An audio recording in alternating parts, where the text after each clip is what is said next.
Sejam bem-vindos ou bem-vindos de volta ao meu canal. Oi, eu sou a Bia, escritora de fantasia e uma artista buscando trazer mais magia pro nosso mundo. A minha voz tá um tanto estranha hoje porque eu tô passando por uma crise alérgica e quem tem rinite aí sabe do que eu tô falando. Tipo, eu nem sei como eu penso que eu poderia sobreviver num livro de fantasia, sendo que a mínima poeira já ia desencadear uma crise alérgica em mim. Mas enfim, hoje eu vim contar um pouco mais sobre a minha história com a escrita e sobre como é ser uma escritora de fantasia. Como eu comecei a escrever.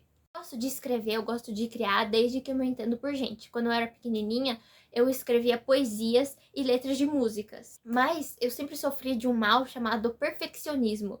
Então, eu não tenho quase nada do que eu produzi nesses anos iniciais, porque eu jogava tudo fora assim que eu terminava. Inclusive, uma dica para quem também sofre desse perfeccionismo exagerado: deem um tempo quando vocês estão criando alguma coisa, descansem a visão de vocês, porque pode ser que você comece a olhar com outros olhos para essa criação. O que acontece comigo, geralmente, quando eu termino uma criação, seja ela em escrita, em desenho ou modelagem, qualquer coisa que eu faça, eu dou um tempo, não olho para aquilo, finjo que aquilo não existe para depois olhar. Uma das poucas criações que eu ainda tenho guardada é tipo em formato de diário, que eu fiz quando era bem pequena, que eu lia o Diário de Banana e o Diário de uma Garota Nata Popular. Então eu fiz tipo a minha versão, só que era uma princesa. Aí eu estava muito mal de cama, depressiva, e eu acabei pegando um caderno inteiro e escrevendo à mão, num caderno inteiro de 90 e poucas páginas, uma fanfic de Once Upon a Time. Sim, pode não parecer, mas eu sou da época das fanfics. Não é à toa que hoje em dia eu tô lendo uma de 1000 páginas. Tempo depois dessa fanfic, eu peguei outro caderno, na mão ainda,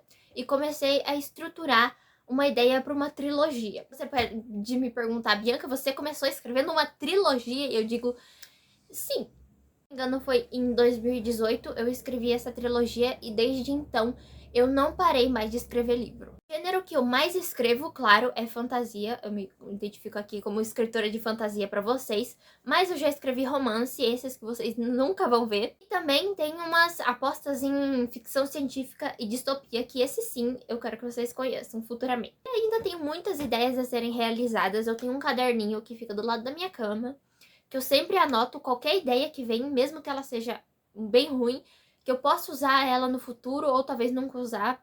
E depois eu passo por uma planilha no Word que tem mais de 100 ideias para me escrever. A gente fica, meu Deus, como você tem tanta ideia.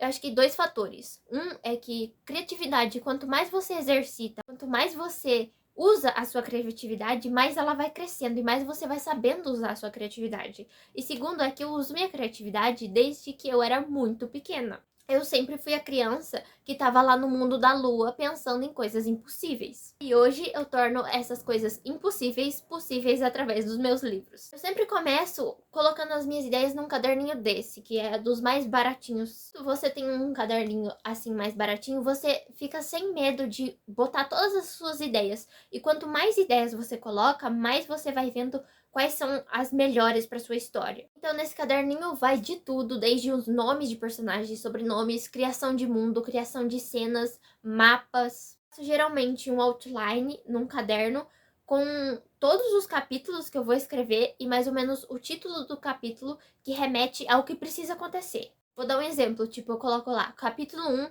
Mariazinha conhece o João. E aí eu fico livre na hora de escrever realmente que eu vou mais saber como que vai acontecer isso, a não ser que seja um plot muito importante pro livro. E é claro que eu tento estruturar todo o livro ao redor desse plot para que ele possa acontecer e que ele seja coerente. Não é fácil, principalmente em cada livro eu quero inovar um pouco, mudar um pouco, claro, com a minha essência, com a minha identidade, afinal são meus livros. Um exemplo, um livro que eu fui fazer um sistema de magia baseado em catoptromancia. Quem não sabe, catoptromancia é a arte de adivinhação usando espelhos. Todo o sistema de magia do meu livro foi baseado em espelhos. Claro que não é fácil, mas assim, a minha parte preferida, assim, onde eu posso criar realmente. Falar um pouco sobre a publicação dos meus dois livros. Para quem não sabe, eu publiquei de maneira independente A Guerreira do Éter e A Rainha do Éter. É uma duologia agora completa na Amazon. Eu saí do zero, eu não sabia de nada como era a publicação, principalmente a publicação independente. Ninguém da minha família eles ainda não sabem, né? Então fui lá, eu pesquisei tudo, Encontrei as profissionais maravilhosas que trabalharam comigo dos meus 2 livros, que o livro passa por várias etapas pelas mãos de várias pessoas.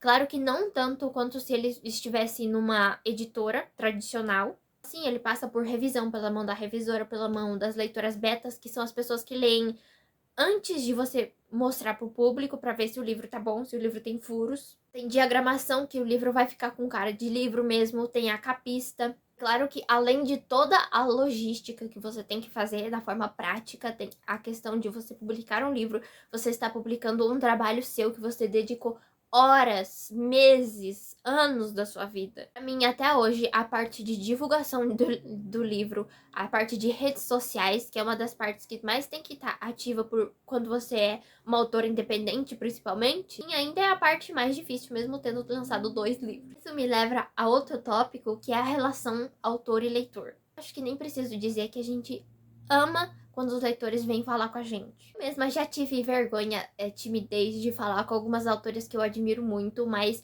eu sempre tive ótimas experiências com as autoras que eu fui atrás, eu falei pelas redes sociais. É incrível você simplesmente receber uma mensagem de um leitor, uma leitora sua, falando que leu o seu livro. Eu recebi mais de uma vez que a pessoa leu em um dia só o meu livro e eu fiquei, meu Deus. É maravilhoso, porque às vezes a gente tem as experiências negativas, mas isso, acho que experiência negativa a gente vai ter onde quer que a gente esteja, porque todos somos humanos. E a minha relação com os leitores que eu coloquei é: eu vou onde o leitor quer que eu vá. Tem espaços que tem momentos onde talvez o leitor não vai se sentir confortável com você ali. Se a pessoa me marca, quer falar alguma coisa, eu vou lá, eu vou curtir, eu vou comentar. Mas se a pessoa não me marca, eu não vou atrás, porque eu acho que aí a pessoa não quis que eu estivesse lá. Vou falar agora alguns temas que eu sempre abordo nos meus livros. O meu livro vai ser protagonizado por alguma menina ou alguma mulher. Sempre vão ter algum trauma, alguma coisa que elas vão ter que vencer. Não só fora, não só enfrentando os vilões, a política, a questão de fantasia, mas uma questão dentro delas. Vamos colocar a minha trope favorita, que é Found Family. Então, quase sempre vão ter amigos que vão se tornar uma família. Vai ter fantasia, vai ter magia, vai ter política, bastante, mas também tem espaço para o romance. Gosto de falar sobre pessoas quebradas, pessoas com traumas, se curando e principalmente aceitando que certas partes delas não precisam estar inteiras para elas serem amadas. Por exemplo, a Megara, que é a protagonista da minha duologia que eu publiquei.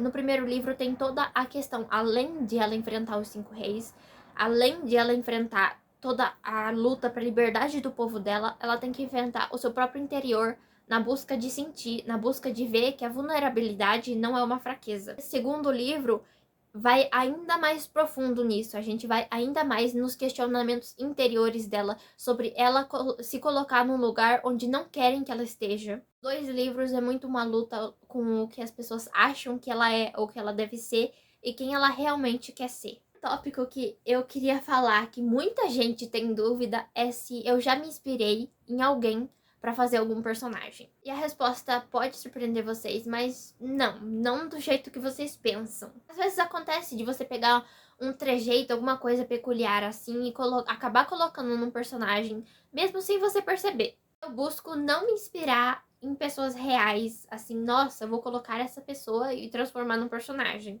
Talvez o que eu mais pegue são os sentimentos, são coisas que as pessoas passam, de tipo, nossa, essa pessoa passou por tal trauma, tal coisa. E se eu fizesse um personagem passando por tudo isso e sobre a história de cura, a história desse personagem? Consumo muita coisa para ter inspiração, desde documentários sobre a formação da Terra até livros de poesia. Tipo, eu leio de tudo, eu vejo de tudo. As minhas inspirações vêm, assim, de um pedacinho de cada coisa. Inspirei, sim, em acontecimentos reais que aconteceram no nosso mundo, seja antigamente ou seja hoje em dia. Ou me distanciando muitas vezes por suprir o que aquela fantasia específica tá pedindo. Histórias, por mais que tenham muitos acontecimentos, tenham muitas coisas, elas são sempre muito mais focadas nos personagens. Por exemplo, é uma batalha, mas como esse personagem está se saindo na batalha, como ele está se sentindo na batalha, quais são as motivações para essa batalha, o que vai acontecer depois dessa batalha. Ainda nesse tópico de inspirações, sempre me perguntam em quem eu me inspiro. Muitas pessoas, muitas inspirações em diversas áreas diferentes. Tem a Cristina Bolfin e a Laura Reggiani, que são duas autoras brasileiras de fantasia que eu adoro muito, que eu sigo, eu sempre tô lá olhando tudo que elas fazem. Eu já fui até numa sessão de autógrafo da Cristina. Stephanie Garber e Laini Taylor, que são duas escritoras que as obras delas eu amo tudo, que eu olho assim e falo, meu Deus, eu quero escrever parecido com isso. Estou cercada de inspirações. É uma dica para você que quer se manter criativo, você quer se manter assim com aquela chama acesa, sempre se mantenha cercado de inspirações. Eu vejo muitos vídeos no YouTube, nas minhas redes sociais, Instagram, TikTok, são sempre cercadas de artistas, de escritores, leitoras, de pessoas que realmente podem ser inspiração de você olhar no conteúdo daquela pessoa e falar, nossa, também quero, sabe? Outro tópico que não é tão falado pelos escritores é a nossa relação com nossos personagens. Do tipo, os leitores sofrem com as coisas que a gente escreve, mas a gente sofre antes. Teve um livro meu que eu escrevi, não, vocês ainda não conhecem, mas vão conhecer em breve, que eu sabia que um certo personagem ia dessa pra uma melhor desde que eu comecei a escrever sobre esse personagem. Então, eu usei técnicas de escrita lá para as pessoas se apegarem nesse personagem. Eu me apeguei nesse personagem, já sofrendo a cada linha que eu escrevia sobre este personagem, porque eu sabia que ele ia dessa pra uma melhor. Explicável essa sensação de você criar pessoas, criar um mundo, outras pessoas veem, conhecerem, gostarem. Até meio difícil de se despedir, que nem eu já fiz vários vídeos falando sobre a minha duologia, que eu terminei agora. Eu tenho que me despedir dos personagens, porque esses personagens passaram tanto tempo comigo e eu com eles, que é difícil. Agora, pra fechar com chave de ouro essa conversa, eu vou falar sobre o que eu mais amo e o que eu mais odeio. O mais amo, acho que tá meio óbvio pra todo mundo que me segue, que é o ato de criar. Debruçar ali e desenvolver todo mundo, toda uma política, um sistema de magia, personagens, você sentar pra escrever, e mesmo que às vezes a gente sofra pra botar todas as palavras que são precisas, mas todo esse processo de criação eu amo. Processo de, tipo, eu coloquei detalhes escondidos até na pose da minha personagem na capa do livro. Coloquei detalhes sobre a personalidade e como a minha personagem vai agir nos capítulos de acordo com o nome ou apelido que ela é referida pelos personagens. Coisa que eu mais odeio, que eu mais tenho dificuldade é entender os algoritmos das redes sociais. Para você ter a sua arte vista por outras pessoas, para você ter os seus livros que os leitores tenham acesso a você, você tem que entender um robozinho que não tá nem aí pra arte. Você tem que jogar o jogo das redes sociais, mesmo que você seja uma pessoa completamente tímida e não saiba jogar ele. Se vocês tiverem mais perguntas ou dúvidas sobre como ser uma escritora de fantasia, podem deixar aí nos comentários que eu vou responder. Se que tenham gostado do vídeo, deixe seu like para apoiar o meu canal, que vai ser muito importante para mim. Se inscrevam para mais livros e arte e vejo vocês no próximo vídeo. Tchau!